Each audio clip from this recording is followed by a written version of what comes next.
Hello साथियों, मेरे इस चैनल पे आप सभी का एक बार फिर से स्वागत है। और आज के इस वीडियो में हम बिहार मद्य निषेध के 14 जून के फर्स्ट शिफ्ट में जो भी क्वेश्चन पूछा गया है, देखिए ये अभी कंफर्म नहीं है, अलग अलग डिस्ट्रिक्ट से लोग बताए हैं, लेकिन कुछ बीबीआई जो क्वेश्चन पूछा गया वे सभी क्वेश्चन का हम एनालिसिस करवा दे रहे हैं। ये सभी क्वेश्चन जो है एग्जाम देने वाले स्टूडेंट हमको बताए हैं, और इसमें जो भी क्वेश्चन है हम सिलेक्टेड तरीका से उठाए हैं। जैसे एक पूछा गया क्वेश्चन आज कि मंजूषा चित्रकला, तो ये मंजूषा चित्रकला का संबंध कहाँ से है? तो बिहार के भागलपुर से। कल ही हम ये क्वेश्चन करवाए थे, आज ये क्वेश्चन आ गया एग्जाम में। ठीक है, कि मंजूषा चित्रकला कहाँ से संबंधित है? तो बिहार के भागलपुर से है। देखिए, वो हम कल दिवस वाला लिस्ट का एक पीडीएफ दिए थे आपको, तो उसमें था शतरंज दिवस। तो शतरंज दिवस कब मनाया जाता है? तो 20 जुलाई को मनाया जाता है। तो ये भी क्वेश्चन वीवीआई था। एक क्वेश्चन पूछा गया था कि बीपीएससी के पहले चेयरमैन कौन है? ये क्वेश्चन हम नहीं करवाए थे, बट ये क्वेश्चन आज आया था कि बीपीएससी के पहले चेयरमैन कौन है? तो श्री राजनधारी सिन्हा है। श्री राजनधारी सिन्हा जो है वो बीपीएससी के पहले अध्यक्ष हैं। ठीक है।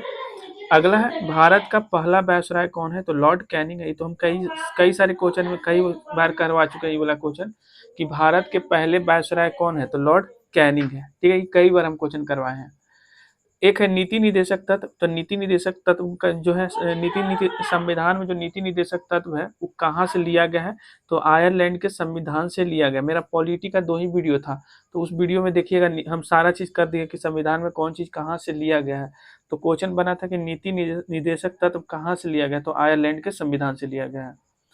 एक पूछा गया था कि बीम स्टेक का मुख्यालय कहाँ पे है? तो बीम स्टेक का मुख्यालय बांग्लादेश की राजधानी ढाका में पड़ता है। तो ये भी क्वेश्चन पूछा गया था। इसके अलावा हजार दिनारी के नाम से किन्हें जाना जाता है? ये क्वेश्चन अब्दुल गफार को हजार दिनारी के नाम से जाना जाता है। एक बार आप लोग कंफर्म कर लीजिएगा किनको कहा जाना जाता है। और ई क्वेश्चन तो बिहार स्पेशल में हम करवा चुके हैं कि वाल्मीकि वन्य जीव अभयारण्य कहाँ पे पड़ता है? तो देखिए, बिहार के पश्चिमी चंपारण में एकमात्र जो है राष्ट्रीय उद्यान है, और ये वाल्मीकि वन्य जीव अभयारण्य जो कि पश्चिमी चंपारण में पड़ता है। तो ये क्वेश्चन पूछा गया था कि वाल्मीकि वन्य जीव अभयारण्य कहाँ पे पड़ता है? तो पश्चिमी चंपारण में पड़ता है। ये भी क्वेश्चन हम करवा चुके हैं। राज्यसभा के चुनाव लड़ने के लिए न्यूनतम आयु कितना होगा? तो 30 वर्ष होगा। एक ये भी क्वेश्चन पॉलिटी वाला में हम करवाए हैं, सबका हम करवा देते कि पंचायती चुनाव लड़ने के लिए मिनिमम एज 20 साल होना चाहिए, लोकसभा का चुनाव लड़ने के लिए 25 साल होना चाहिए, और विधानसभा का चुनाव लड़ने के लिए 25 साल, अगर राज्यसभा का चुनाव लड़ना है तो 30 साल, और इसके अलावा राष्ट्रपति या फिर उपराष्ट्रपति या गवर्नर बनना है तो मिनिमम एज 35 साल होना चाहिए। तो ये वाला हम क्वेश्चन करवा दिए थे। अगला क्वेश्चन है कि बंगाल विभाजन कब हुआ था? तो 1905 में हुआ था। 16 अक्टूबर 1905 को हुआ है बंगाल विभाजन। ई वाला देखिए, ये क्वेश्चन तो हम करेंट अफेयर्स में करवा ही चुके हैं कि G20 2026 का जो है सम्मेलन कहाँ पे हुआ था? तो यूएसए में हुआ था, अमेरिका में हुआ था G20 2026 सम्मेलन। ठीक है, समिट कहाँ हुआ था? फिर एक क्वेश्चन पूछा गया था कि अगले 2 साल तक भीम स्टेक का अध्यक्षता किसके पास रहने वाला है? तो देखिए, अगले 2 साल तक भीम स्टेक का अध्यक्षता बांग्लादेश के पास रहने वाला है। ये क्वेश्चन हम नहीं अभी तक करवाए थे।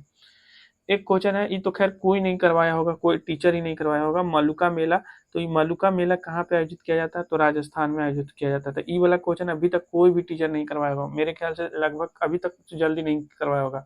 मे भी एसएससी वगैरह में क्वेश्चन पूछा गया हो, लेकिन मलुका मेला फर्स्ट टाइम हम भी सुन रहे हैं, आप लोग भी फर्स्ट ही सुन रहे होंगे।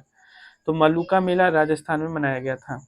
फिर ये भी करेंट अफेयर्स है जो कि आप फर्स्ट टाइम सुने होंगे, दुनिया की पहली पुनः संयोजक वैक्सीन किसके लिए बनाया गया है? तो हेपेटाइटिस बी के लिए बनाया गया है।